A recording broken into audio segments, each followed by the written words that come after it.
হাসিনাকে কোনোদিন ক্ষমা করা যায়? হাসিনা হচ্ছে মানব জাতির একটা কলঙ্ক। আমরা 1971 সালে যুদ্ধ করেছিলাম একটা স্বাধীন দেশের জন্য।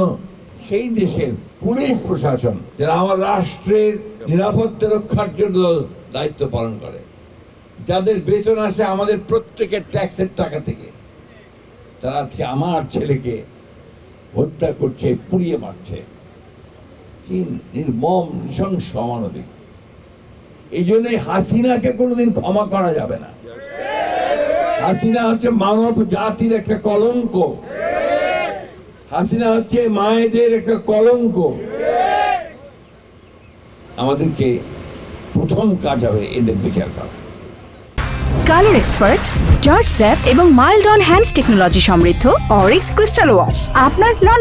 দ্বিতীয় কাজ হচ্ছে এই যে পরিবারগুলো, ওই যে মা যে তার ছেলেকে দেখে স্বপ্ন দেখেছিল যে তার দুঃখ দূর হবে, সেই পরিবারগুলোর পুনর্বাসনের ব্যবস্থা করা।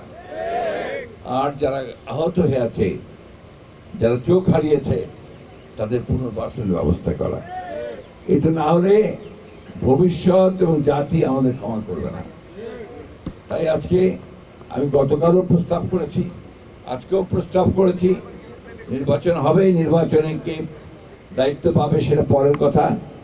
আমরা আমাদের দলের পক্ষ থেকে আমি আজকেই আমি ভারপ্রাপ্ত চেয়ারম্যান মহোদয়কে বলবো যে আমরা দলের পক্ষ থেকে একটা ফান্ড রেজ করব। সেই ফান্ডে আমরা এই সমস্ত পরিবারগুলোকে আমাদের পক্ষে যতটুকু সম্ভব আমরা সহযোগিতা করব। ইতিমধ্যে আমাদের ভারপ্রাপ্ত চেয়ারম্যান সাহেব এই যে আমরা বিএনপি পরিবার, তাদের মাধ্যমে কিন্তু তিনি এই কাজটি করছেন।